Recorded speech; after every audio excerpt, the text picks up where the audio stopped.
मैंने सुना है एक मछली बचपन से ही सुनती रही थी सागर की, महासागर की बातें।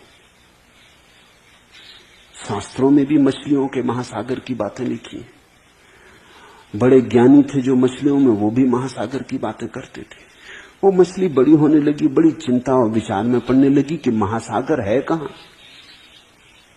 अब जब मछली सागर में ही पैदा हुई हो तो सागर का पता नहीं चल सकता है, सागर में ही बड़ी हुई तो सागर का पता नहीं चल सकता है।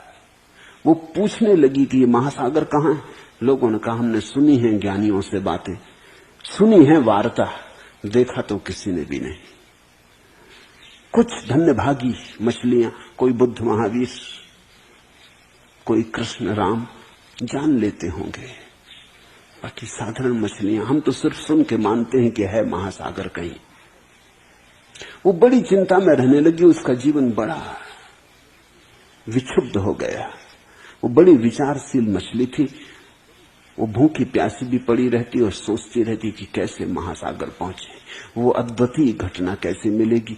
महासागर का लोभ उसके मन में समाने लगा, वो सूखने लगी, वो दुर्बल होने लगी। फिर कोई एक अतिथि मछली पड़ोस की नदी से आई थी, उसने उसकी ये हालत देखी। उसने कहा पागल, जिसे तू खोजती है वो चारों तरफ मौजूद है, हम उसी के भीतर है। न तो भूखे मरने की जरूरत है, न ध्यान करने की जरूरत है, न जप करने की जरूरत है, महासागर है ही। महासागर के बिना हम हो ही नहीं सकते। जैसा उस मछली को बोध दिया गया, अष्टावक्र जैसे सद्गुरु हमें भी यही कह रहे हैं कि हम मोक्ष में हैं ही, परमात्मा हमें चारों तरफ से घेरे हुए, उसी में हमारा जन्म है, उसी का जीवन है, उसी में हमारा विसर्जन है। लेकिन इतना निकट है परमात्मा, इसलिए दिखाई नहीं पड़ता। दूर होता तो हम देख लेते। आंखें हमारी दूर को देखने में समर्थ है।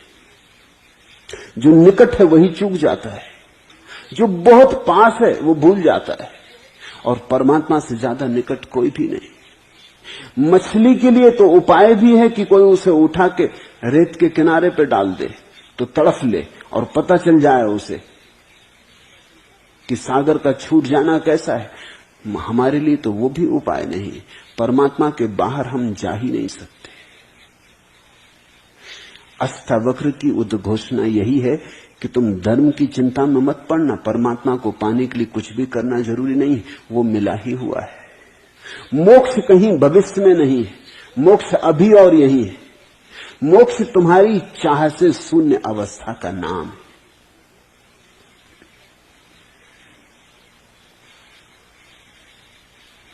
वैरिणम कामम, काम है शत्रु, क्योंकि वो तृप्त न होने देगा। शत्रु तो वही ना जो तृप्त न होने दे। इस शत्रु का अर्थ समझो। मित्र तो वही ना जो तृप्ति दे, विश्रांति दे, जिसके पास बैठ के आराम मिले, जिसके पास बैठ के सुख हो। मित्र वही जिसके साथ रह के दुखी दुख हो, जिसकी दोस्ती में सिवाय कांटों के कभी कुछ और न मिले, जो फूलों का भरोसा दे लेकिन परिणाम में हमेशा कांटे हाथ आए। शत्रु। वैरिणम कामम, अनर्थ संकुलम अर्थम। और अष्टावक्र कहते हैं कि जिसको तुम अर्थ कहते हो वो अनर्थ है, जिसको तुम धन कहते हो अर्थ, अर्थशास्त्र, इकोनॉमिक्स, वो अनर्थ का शास्त्र है। दुनिया में जितना अनर्थ हो रहा है वो धन के कारण होता है।